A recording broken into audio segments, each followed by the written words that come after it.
और उस जीव के कर्म जिसे पता भी नहीं हम कि उसके पीछे बैठकर उसके बारे में क्या बातें कर रहे हैं, उस जीव के कर्म भी अपने सिर ले लिए।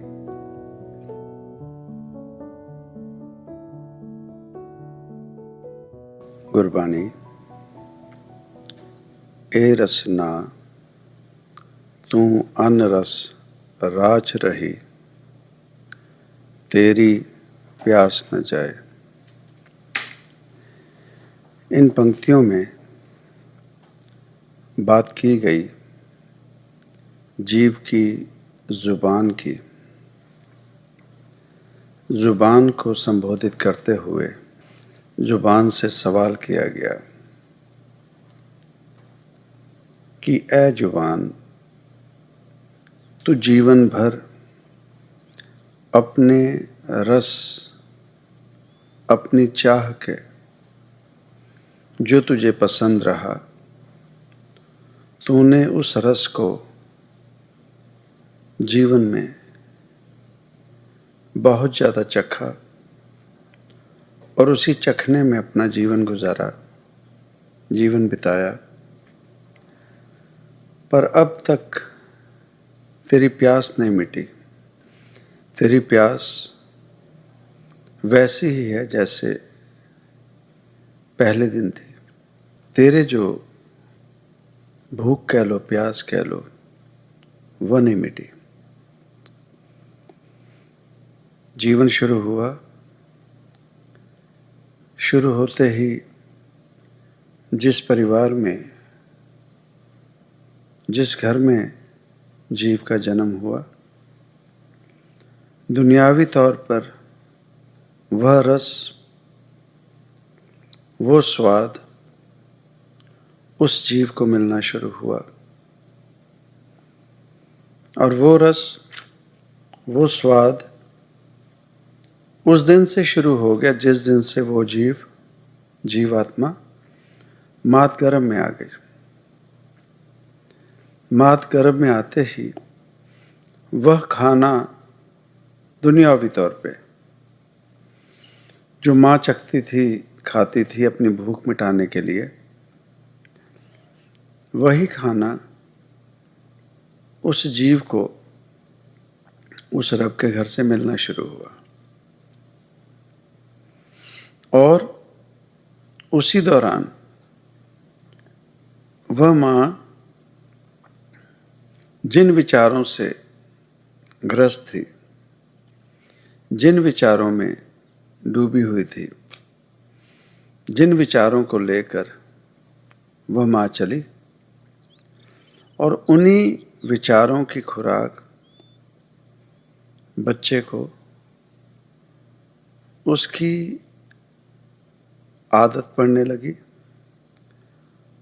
उस जीव को वो खाना मिलना शुरू हुआ। मात गर्भ में आते ही यही कारण था कि उस दौरान ये कोशिश की जाती थी कि वो जो माँ बनने जा रही है, वो औरत जो गर्भवती हो गई, जिसके गर्भ में एक जीवात्मा, एक जीव जन्म ले चुका है और उसे इस धरती पर लाना है, उस समय में, उस अवस्था में कोशिश की जाती थी कि जो वो औरत है उसे अच्छा खाना दिया जाए। कारण कहा जाता था कि जो भी खाना माँ खाएगी वही खाना उस बच्चे को लगेगा। कहा जाता था कि उस दौरान रब की बातें सुना करो, पढ़ा करो, किया करो, कारण कि उन आदतों से उस बच्चे में वही गुण उत्पन्न होंगे वही आदतों से वो बच्चा इस दुनिया में अपना जीवन गुजारेगा, जीवन बिताएगा। जब तक इन बातों का ख्याल किया गया, जब तक इन बातों को अहमियत दी गई, तो घरों में आगे पीछे जो भी होता था, पता लगने की देरी होती थी कि बच्ची गर्भवती हो गई, एक जीवात्मा गर्भ में प्रवेश कर गई, एक जीव ने धरती पर आना है। तो घर का माहौल बदल जाता था, सुखमय हो जाता था, एक उमंग आ जाती थी, बहार आ जाती थी, और घरों में उस नए जीव के आने का स्वागत उस ढंग से होता था जो सच था। कारण कि जानते थे कि उस माता पिता के अलावा परिवार के जो भी जीव हैं, उन सभी का इस कुदरत में अपना योगदान है। इस कुदरत को हम क्या देने वाले हैं? वो जो योगदान होता था वो सिर्फ माता पिता के नहीं, संपूर्ण परिवार का भी हाथ होता था, जिम्मेवारी होती थी, और वो इस धरती को एक रब रूप देते थे, संपूर्णता। कोई मेहमान आया हालचाल पूछने, तो उन्होंने भी वो फल, वो खाने की वस्तुएं लानी जिससे पता होना कि उस बच्ची के लिए ले जा रहे हैं, उसे देंगे, और सभी जानते थे। घर में कोई उस बात का जिक्र नहीं होता था जिससे परिवार में चिंता हो या वो बच्ची को परेशानी हो जो गर्भवती है। उसके समक्ष वह बातें जो उसे सुकून दें, वह बातें जो उसे शांति दें, वह बातें जो उसे रब के करीब करें, ये सब हुआ। और जब तक हुआ तब तक जो हमारे समक्ष जियाजंत दुनिया घूमती थी, उसमें इतनी नफरत, इतना जहर, इतना द्वेष, इतनी घृणा तब तक नहीं थी। जैसे समय बदलना शुरू हुआ, जीवों ने बदलाव लाना शुरू किया जीवन में, अब जो देखते हैं हम, वह जो खुशी, वह जो चाव, वो जो उमंग शादी होते ही, पहले शादी की खुशी, आर परिवार को बुलाना, इकट्ठे होना और इकट्ठे होकर उस खुशी में शामिल होना, उस खुशी को सबने मानना। और अब शादी होते ही वो खुशी खत्म नहीं होती थी। अब शादी होते ही सभी को ये खुशी होती थी कि अब बहुत जल्दी परिवार में एक जीव आएगा। हर जीव उसी उमंग में होता था, परिवार का जीव। उठते बैठते चलते फिरते कोई आर परिवार है, रिश्ते नाते हैं, साख संबंध है, दोस्त मित्र, सभी के पास एक ही सवाल होता था, और उस खुशी की आस में उन्होंने खुशी बांटनी। अब जिन हालातों में हम पहुंच गए, जिन हालातों में, वह जो सच्चाई है, हम जिसे शादी की रस्म कहते थे, वो वरमाला की प्रथा, पहले लड़का लड़की जिनकी शादी है बहुत लहजे से, बहुत सलीके से वो जब वरमाला एक दूसरे को पहनाते थे, उसमें एक रिस्पेक्ट, उसमें एक सच्चाई, इज्जत, सम्मान एक दूसरे के लिए, और एक दूसरे के समक्ष वो जो झुकना होता था वो था एक्सेप्टेंस। कि जब पत्नी वरमाला डालने लगे तो उस समय पति ये एक्सेप्ट करे कि हाँ, समय पड़ने पर, जरूरत पड़ने पर मैं तेरे समक्ष झुकूंगा। और वो झुकना गृहस्थ जीवन की शुरुआत होती थी। और उसी ढंग से जब पति ने वरमाला डालने की कोशिश करें तो पत्नी ने झुक जाना। आज क्या होता है, एक तरफ से लड़के को उसका परिवार सर पर उठा लेंगे, कंधों पर उठा लेंगे, दूसरी तरफ वो बच्ची को सर पर, कंधों पर उठा लेंगे। और जिस रिश्ते की शुरुआत एक दूसरे को नीचा दिखाने से हो रही है, जिस जिद से हो रही है,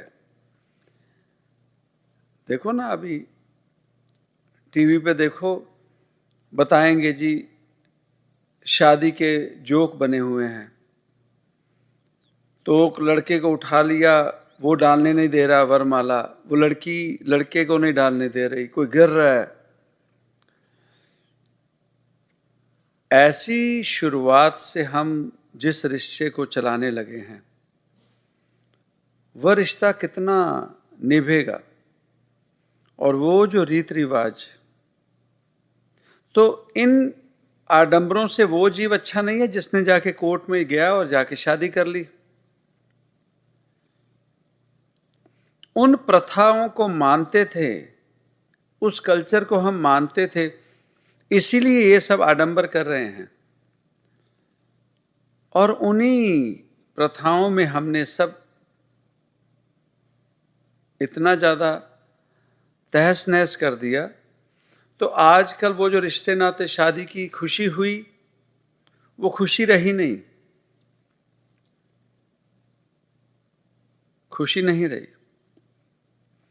अब उन चिंताओं के साथ गृहस्थ जीवन शुरू किया, तो अब जीव, पहले होता था ना कि डोली गई तो जब दोबारा बच्ची ने घर में फेरा डालने आना, घर में आना, तो रीत रिवाज होते थे। सभी सखियों ने, परिवार की औरतों ने उस बच्ची को रिसीव करना, एक खुशी की, एक खुशी झलकती थी बच्ची के चेहरे से, बच्चे के चेहरे से, कि जीवन में कुछ मिला, गृहस्थ शादी की खुशी। आज वो खुशी देखने को मिलती है कहीं? बच्ची घर पे आए तो चिंता में, पहले दिन ही, शादी की कोई खुशी नहीं। तो उस अवस्था में आगे गृहस्थ में जाने के लिए वो जो एक चाव होता था कि परिवार का जीव अब और आएगा कोई, वो नहीं आ रहा। और अगर आता भी है तो ए रसना तू अनरस राच रही, वह जो जुबान का रस है हम लोगों का, वह जो कानों का रस है हम लोगों का, वही हमें मार रहा है। हम जब अपने जुबान के रस में आते हैं, जब हम बोलने में आते हैं, हम उसमें ये बोलने में नहीं सोचते कि हमारे बोलने से सामने जीव का, जिसके विषय में हम बात कर रहे हैं, उस जीव का हम क्या हाल कर देंगे।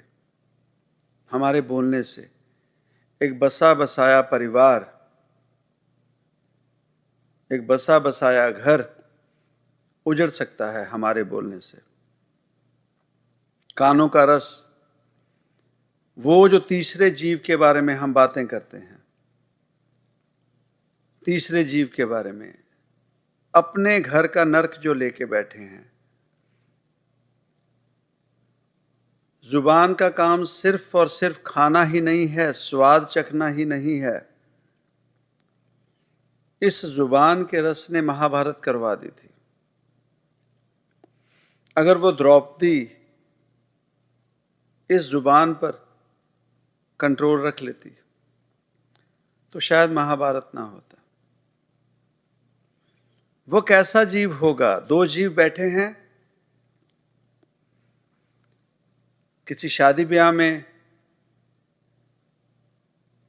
किसी खुशी के त्योहार पे, या किसी के दुख में सम्मिलित हुए, या परिवार में बैठे हैं, दो जीव बैठे हैं।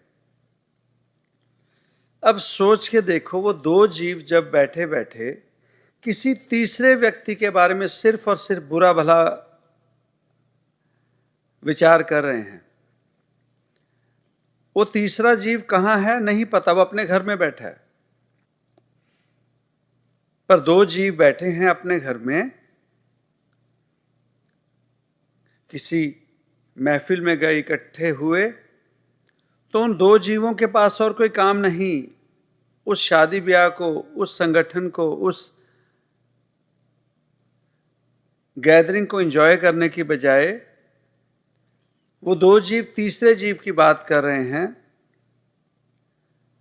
और अच्छा नहीं, बुरा। तो ना वो गैदरिंग, ना वो परिवार में बैठना, ना वो एंजॉय कर सके, अपना ऑरा, अपना आभा मंडल बिगाड़ लिया। और उस जीव के कर्म, जिसे पता भी नहीं हम कि उसके पीछे बैठकर उसके बारे में क्या बातें कर रहे हैं, उस जीव के कर्म भी अपने सिर ले लिए। इसलिए गुरबानी में कहा गया, निंदो निंदो मोको लोग निंदो। भाव कबीर साहब कहते हैं कि मेरी निंदा कर रहे हो, मेरी चुगली कर रहे हो, मुझे बुरा भला बोल रहे हो, और करो। निंदो निंदो मोको लोग निंदो। निंदा हमको खरी प्यारी। हमें हमारी जो निंदा, हमारी जो बुराई करता है, हमें बहुत पसंद है। निंदा बाप, निंदा महतारी। निंदा भाव, वो जो बुराई है वही हमारा माता पिता, वही है। कारण कि वो जो निंदक है ना, वो जो बुराई कर रहे हैं बैठे, और कुछ नहीं कर रहे, वो और कुछ नहीं कर रहे, हमारे कर्मों के मैल निंदक हमरे कपड़े तो में। वो जो बुराई कर रहे हैं बिना बैठे, बिना वजह से, वो और कुछ नहीं कर रहे, वो जीव के बुराई, जीव के कर्मों की बुराई। अब हमें मानने नहीं आता, मानने नहीं आता,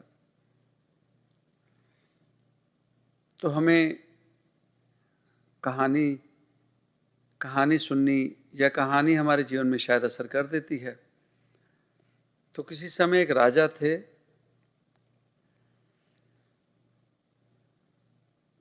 माया लगे जब किसी को तो अकड़ान आई जाती है, घुमान आई जाता है, हौमे आई जाती है। अपनी मर्जी में शिकार करने गए, तो शिकार करते एक रास्ते में कोई फकीर की कुटिया थी, आश्रम था जंगल में। अब वहां गए और उस फकीर से बातें की, छेड़खानी की। तो उस फकीर ने बातें की, जो भी रब की बातें की, और फकीरी थी तो दान पात्र, भिक्षाम देहि, दान मांगा अपने बर्तन में। तो उस राजा ने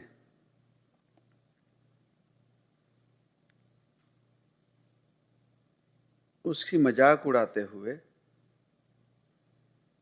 उसी समय उसके घोड़े ने लिद कर दी। उसने अपने सिपाही को कहा, ये लिद उठाकर इसके बर्तन में डाल दो। और उस राजा के कहने पे वो लिद इस फकीर के बर्तन में डाल दी गई।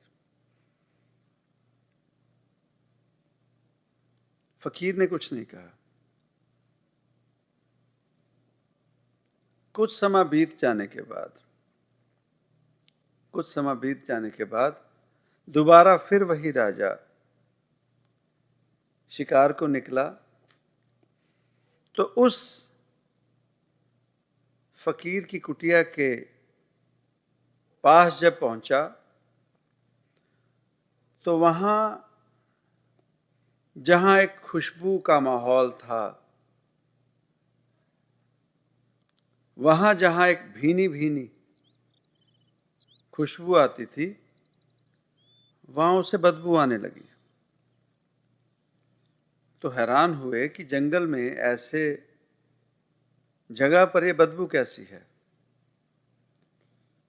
सिपाहियों को भेजा। सिपाही उस कुटिया में गए तो उस फकीर से पूछा, ये बदबू कैसी है? तो उस फकीर ने बताया कि हमारी कुटिया के पीछे जाकर देखो तो वहां उस घोड़े की लिद का अंबार लगा हुआ था। तो सिपाहियों ने पूछा, कहते कि आपके पास घोड़े हैं? कहते नहीं। कहते यहां आपने अस्तबल बना के रखा है? नहीं। कहते फिर आपके पास ये इतनी घोड़े की लिद कैसे आई? तो कहने लगे कि कुछ समय पहले यहां एक राजा आए थे, हमने उनसे भिक्षा का दान, अपने पात्र में भिक्षा मांगी थी और वो हमें लिद डाल गए और हमने वो क्या करनी थी, वो लिद कुटिया के पीछे फेंक दी। अब वो जो लिद है उस राजा के कर्म, वो बढ़ते बढ़ते वो एक बर्तन में डाला था, वो कर्म इतने बढ़ गए, अब ये अंबार लग गया लिद का। ये है हमारे कर्म। हम जब किसी के विषय में बिना वजह से जब बुराई, चुगली, जो मन में आए जब करते हैं, हम और कुछ नहीं करते, उस जीव के लिए उसके दान पात्र में वो लिद डाल रहे हैं और एवज में वो हमारे, फर्क सिर्फ इतना हुआ, वो हमारे घरों के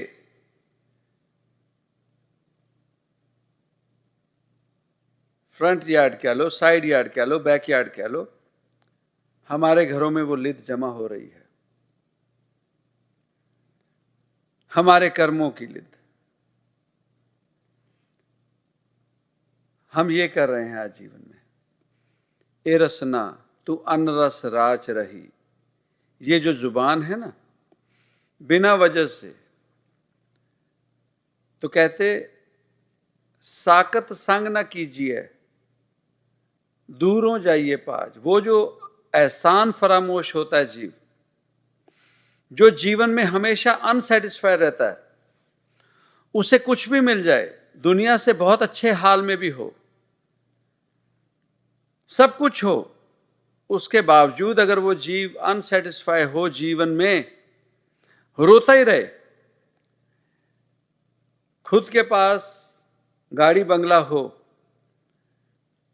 किसी की कोई साइकिल भी बन जाए, उससे भी अगर उसके जीवन में हलचल मच जाती है, उससे भी अगर उस जीव को, उसके जीवन में बेचैनी आ जाती है,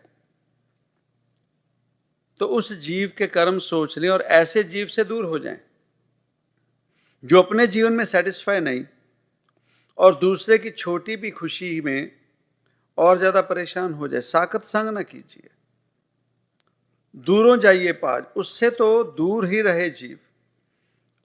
कारण कि वैसे ही जीव होते हैं हमारे जीवन में, हमें इर्द गिर्द घेर कर रखते हैं, हमारे जीवन में होते हैं। जीव अपने घर में बैठा होगा सुकून में, वो जीव अगर घर में आ सकता है तो घर में आकर उसने कुछ समय में उसके भीतर की जो परेशानी है, भीतर की जो बदबू है, उसने फैलानी शुरू कर देनी। किसी के बारे में गलत विचार, किसी के बारे में गलत कहना शुरू कर देना, और कुछ ही समय में वो जो जीव सुकून में भी बैठा हो, उसे भी अपनी तरह ही अपनी तरह भी कर लेता है। अगर घर पे नहीं आ सकता तो फोन करके उस जीव के जीवन का जो भी आनंद मंगल है उसे भी खराब करेगा, और वो जो दूसरे जीव के कर्मों की लिद उठाकर खुद चला है उसके जीवन में भी डाल देगा। ए रसना तू अनरस राज रही, कब तक इस जुबान का रस हमारा नहीं खत्म होगा? कब तक ऐसे समय में हम नहीं जा सकते कि दो जीव मिलें और तीसरे की बात ना करें, आपस की बात करें और आपसी उन्नति की बात करें, एक दूसरे की तरक्की की बात करें, ना कि तीसरे व्यक्ति की तबाही, बुराई, चुगली, निंदा, बद्दुआएं। किस कारण? उस कर्म से हमारे जीवन में क्या फायदा? हर जीव अपनी किस्मत का खाता है, हर जीव अपनी किस्मत का, अपनी लाइफ एंजॉय करता है। अब हमें अपने जीवन में खुशी मिल ही नहीं सकती, कारण हम अपने जीवन की खुशी किसी से बांट नहीं सकते, और दूसरे के जीवन की, दूसरे की खुशी को हम हजम नहीं कर सकते। तो कहीं ना कहीं हम मेंटली, मानसिक तौर पर बीमार हो चुके हैं, और उस बीमारी को लेकर जो हम चले हैं, तो जहां से बात शुरू हुई, वो जो बाल बच्चा जीवात्मा मात गर्भ में आ गया, तो वहां से उस जीव की शुरुआत हो गई। दुनियावी तौर पर वो क्या खाएगा और मानसिक तौर पर वो क्या खाएगा, मानसिक तौर पर वो क्या खाएगा। होता ना कई परिवार में, एक बच्चा थोड़ा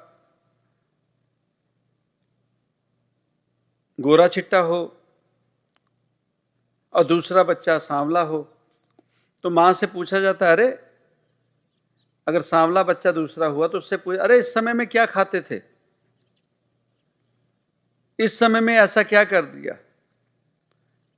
तो कोई कहेगा, अरे मैं पहले बच्चे के समय में तो अपने मायके में थी, या पहला बच्चा तो मेरा ससुराल में ही हो गया था, दूसरे बच्चे के समय ऐसी परेशानी आ गई थी, ऐसा हो गया, वैसा हो गया। वही माता वही पिता, हालात फर्क कर देते हैं उस जीव के जीवन में आने में। एक बच्चे के जन्म के समय सुख चैन खुशहाली हो परिवार में, उसका जन्म होना अलग होगा। एक बच्चे के समय में परेशानियों से परिवार लिप्त है, तो वो बच्चे का आना भी उसी ढंग का होगा। तो जिस जीवात्मा ने जीव शरीर का इंसानी जन्म लिया, उसका स्वागत ही, उसका आगमन ही अगर इतना बुरा कर रहे हैं, उस गृहस्थ जीवन का जिससे एक नया संसार शुरू होगा, उसका आगमन ही हम अगर इतना बुरा कर रहे हैं, तो आगे हमें क्या मिलेगा जीवन में? आगे हमें क्या मिलेगा जीवन में? ए रसना तू अनरस, फिर कानों का रस। हमें कानों का रस वही सुनना है।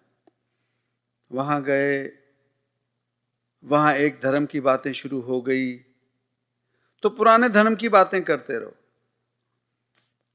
अरे रामचंद्र महाराज जी ऐसे होते थे, भोलेनाथ ऐसे होते थे। वो कब के चले गए, वो कब के चले गए। पर हमें, जैसे होता है ना, सरकार ने 8-10 साल पहले भारत में सरकार ने करेंसी बदल दी। वो जो घरों में पैसे छुपा कर बैठे थे, रखे हैं, एक ही रात में वो जो करोड़पति थे, लखपति थे, वो सड़क पर आ गए। कारण उन्होंने कह दिया कि वो जो करेंसी थी अब उसकी मान्यता नहीं है। तो उसके बाद कोई पुरानी करेंसी के नोट लेकर अगर जाता है ना दुकान पर, तो दुकान वाला उसे सौदा दे देता है, सामान दे देता है। वो कहता नहीं, ये करेंसी पुरानी हो गई, इस करेंसी की अभी डिमांड नहीं है। क्या बात कर रहे हो, देखो भारत सरकार की मोहर लगी है, गवर्नर का हस्ताक्षर है कि I authorise this so and so amount money to be legalised है, इसे मान्यता है। वो कहते हैं कि नहीं, मान्यता थी,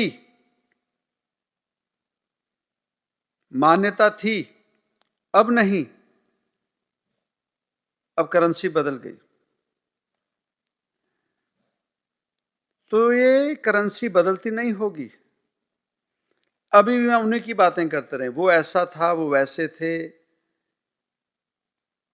ना हमने उनकी, हम उस समय में ना थे। हजारों साल पहले की बातें, 100 साल पुरानी बातें करते हैं। जब करने में आता है तो अब किसी को कहो अरे आपने जीवन का ढंग बदल दिया, अरे अब देखो ना समय बदल गया, बच्चे कहाँ सुनते हैं, आप भी जानते हो हालात कैसे हैं। जीवन जीने की शैली में हम वहां चले गए, हम खुद वही काम करने लग गए जो किसी समय में हमें बुरे लगते थे। हमने वो पिक एंड चूज का जो आदत बना ली है, हमें जो पसंद है हम वो ले लेंगे, हमें जो पसंद है हम वो ले लेंगे। हमें किसी की बुराई करने में मजा आता है, कोई हमारे विषय में बात ना करे। हमारी तारीफ करे कोई भी, हम किसी की तारीफ नहीं कर सकते। हमारा फायदा जीव सोचे, हम किसी का फायदा नहीं सोच सकते। इन हालातों में हम जीवन में कहां सुख चैन चाहते हैं। भीतर से अपनी आत्मा को रंगना, भीतर से अपने मन को रंगना। हमें वो जो आदत पड़ी है दूसरों की चुगली निंदा करने की, बिना वजह से बुराई करने की, बैठे ना, बैठे और कुछ नहीं करना है। आ भाई फलाने की कम मई, अरे बहन क्या आई है, तू क्या बात करनी है, अरे वो ना चल, अभी जैसे हम छोटे होते थे ना तो कुछ खेलने को होता नहीं था, तो चल दोस्तों में बैठना, क्या करना है, चल ऐसे करते हैं, होटल खेलते हैं। अच्छा होटल क्या करोगे, तो वहां से एक डब्बा सा उठा लेना, एक टेबल सा उठा लेना घर में, तो ये जी हमारा कैश काउंटर होगा, तो कुर्सियां रख लेनी, ये हमारा ना काउंटर होगा, तो तू मैं मालिक होऊंगा, तू ना कुक बन जा, तो तू ना कस्टमर बन के आ। हाँ तो फिर जैसे वेटर हमसे पूछते थे जब हम जाना किसी रेस्टोरेंट में, तो हाँ साहब क्या लोगे, तो हमें वड़ा पाव ला दो, डोसा ला दो, सोडा दे दो, थम्स अप दे दो। वो हम खेलते थे घरों में। या बच्चों ने घर घर खेलने लग जाना, लड़कियां अपना बनी हुई हैं, उन्होंने चूल्हा चौका बना लेना, तो घर घर खेल रहे हैं। आजकल हमारा खेलना यही है, चल चुगली खेलते हैं, चल बुराई खेलते हैं, चल दूसरों की कर्म अपने सर पे खेलना खेलते हैं, चल आगे तू, चल आ गई बहन, तू आ गई, फलाना तू आ गया, चल अभी चुगली खेलते हैं, चल अभी तू शुरू कर उसकी चुगली, अब तू वैसे बन, फिर और अपने अंदर का गंद बढ़ाएंगे, अंदर का नरक बढ़ाएंगे, और शाम तक उस जीव तक कोई बात पहुंची ना पहुंची, घर में अपने इस शरीर में भी कलेश डाल लेते हैं और घर में का माहौल भी नेगेटिव, घर का माहौल नरक कर लेते हैं। चल चुगली चुगली खेलते हैं। अब बैठे ना जिस दिन, तो ये बाबा जी की बात याद करना, जैसे शुरू होगा ना तो पीछे से आवाज आएगी, चलो चुगली चुगली खेलते हैं। होली की निसंत सेव रंग लागा, वो जो भीतर के रंग की बात की गई वो तो हमने समझा ही नहीं। बाहरी नंबर, बाहरी खुशियां, बाहरी ये सब, इनसे हमने अपने जीवन में और ज्यादा नरक किया। अगर नरक नहीं हुआ तो बताओ कल 40-50 जीव क्यों मर गए? त्योहार तो खुशी के लिए था, खुशियां बांटने के लिए था। तो अब जी जिसने देखा होली, कृष्ण बन के बैठे हैं, कृष्ण पचकारी लेके खड़े हैं, तो होली हो गई। जैसे नहीं होता है, क्रिसमस आ गया जी, क्रिसमस आ गया। क्रिसमस क्या है? जीसस क्राइस्ट का बर्थ, क्रिश्चियनिटी के हिसाब से ये माना जाता है।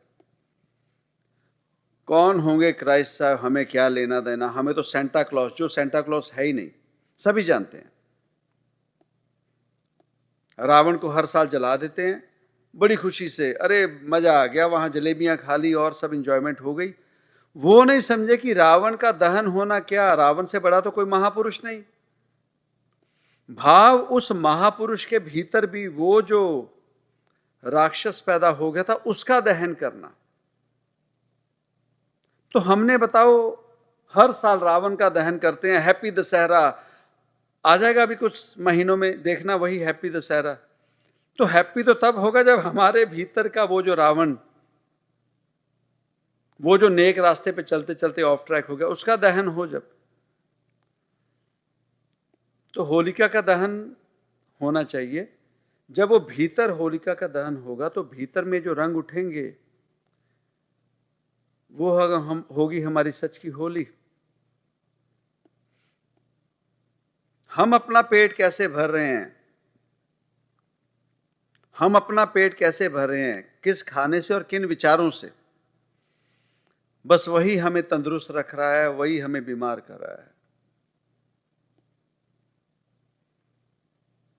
कंट्रोल करना, साधना, साधु होना, वो जो साधना है ना, वो जो साधु की अवस्था है, जिस जीव ने कंट्रोल कर लिया, वो अवस्था तक पहुंचना मुश्किल है। पहले बहुत कम जीव हैं उस अवस्था तक पहुंचते हैं, और उसके बाद काल रूप आकर किसी ना किसी रूप में उस पहुंची हुई अवस्था को डिस्टर्ब कर देगा। मोह का लालच देके, प्यार का लालच देके, नाराजगी का लालच देके। तू मेरी बात नहीं मानता तो मान लेना मेरी बात, मेरी इज्जत ही रख ले। अब वो जीव जो एक साधु की अवस्था में पहुंच गया, साधना जानता है, उस जीव को हम मोह माया में, रिश्ते नातों में और बातों में डालकर अगर उसकी उस अवस्था से उसे नीचे गिरा देंगे तो हम जीवन में कोई अच्छा काम नहीं करेंगे। उसी ढंग से जिस जीव के भीतर इन चीजों का कंट्रोल आना शुरू हो गया, वो हम जैसे आम जीवों से ज्यादा नजदीक हो गया उस रब के, कारण कि उसमें वो साधु जाग पड़ा है। और अगर वो अपनी आई पर आएगा, समय आएगा, उस अवस्था को वो पा जाएगा। उसी ढंग से आज फैसला करते हैं, मैं अपने जीवन में औरों की लिद नहीं लूंगा, मैंने दूसरों के कर्म अपने सर पर नहीं लेने। आज के बाद मैंने किसी की ना बुराई करनी है और ना बुराई सुननी है। और वो जो मेरे पास आकर बुराई करते हैं किसी की, उसे भी मैं रोकूंगा, उसे भी मैं रोकूंगी। कारण कि जिस घर में ये काम होते हैं साध संगत जी, वो कंट्रोल नहीं होता।